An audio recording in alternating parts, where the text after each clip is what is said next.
আজকের আলোচ্য বিষয় ইংলিশ। ইংলিশে মার্কস ডিস্ট্রিবিউশন, নম্বরের বন্টন কিভাবে হবে দেখো।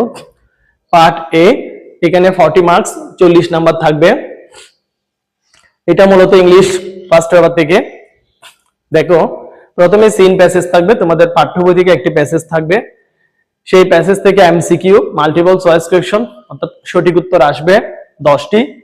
একটিতে হাফ নাম্বার করে, 10টিতে 5 নাম্বার। 2 নাম্বার শর্ট কোয়েশ্চন, যে প্যাসেজটি আসবে সেখান থেকে সংক্ষিপ্ত প্রশ্ন আসবে। শর্ট কোয়েশ্চনে তোমাদের 4টি লিখতে হবে, একটিতে 2 করে, 4টিতে 8। এরপর আরেকটি সিন প্যাসেজ থাকবে, সেই সিন প্যাসেজটি পড়ে ওখান থেকে ফিল ইন দ্য গ্যাপস, শূন্যস্থান পূরণ লিখতে হবে। 5টি শূন্য গ্যাপ থাকবে, অর্থাৎ একটি প্যাসেজ আকারে।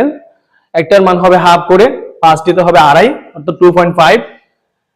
তারপর 4 নম্বরে আসবে তোমাদের সিনোনিম এবং অ্যান্টোনিম, অর্থাৎ সমার্থক শব্দ এবং বিপরীত শব্দ।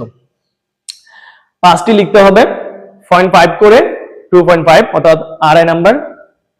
এরপর আনসিন প্যাসেজ আসবে। আনসিন হচ্ছে যেটি তোমাদের পাঠ্য বইয়ের বাইরে, বিভিন্ন লেখকদের, কবি সাহিত্যিকদের জীবনী নিয়ে থাকে, কিংবা বিভিন্ন জাহাজ যেমন টাইটানিক, নোবেল পিস প্রাইজ, এগুলো নিয়ে থাকে। নেলসন ম্যান্ডেলা, জীবনানন্দ দাশ, সেই বিষয়গুলো তাদের জীবনী সম্পর্কে, অর্থাৎ তোমাদের বাংলায় যে লেখক পরিচিতি থাকে সে সম্পর্কে এরকম আনসিন প্যাসেজ থাকবে। এই প্যাসেজগুলো ক্লাস 9, 10-এও একই। টেবল উইথ দ্য ইনফরমেশন, যে আনসিন প্যাসেজ দেওয়া থাকবে সেই প্যাসেজের আলোকে গ্যাপ থাকবে টেবল ছকাকারে, সেখানে তোমাদের জন্মসাল, মৃত্যুসাল, কোন বিশ্ববিদ্যালয় থেকে কোন ডিগ্রি অর্জন করেছে সেগুলো তথ্যগুলো উপস্থাপন করতে হবে। কখন, কোথায়, কিভাবে, কোন গ্রন্থের জন্য, এই একটা সারণী থাকবে, সেটা পূরণ করতে হবে ইংলিশে প্যাসেজ থেকে তথ্য নিয়ে, ওটাতে 5 নাম্বার। তারপর নাম্বার 6, সামারি। যে আনসিন প্যাসেজটি থাকবে সেই আনসিন প্যাসেজের উপর সারাংশ বা সারমর্ম লিখতে হবে, অর্থাৎ এটাতে 5 নাম্বার। মনে করো ওটা কবি জীবনানন্দ দাশ সম্পর্কে একটি প্যাসেজ আসলো। এই সামারি লিখার নিয়ম হচ্ছে, সামারি প্রথমে শুরুটা নিচ থেকে করতে হয়, শেষেরটাও নিচ থেকে লিখতে হয়। মানে ওটা যদি কোনো লেখক সম্পর্কে থাকে, জীবনানন্দ দাশ যদি থাকে, তাহলে তুমি কি লিখবে?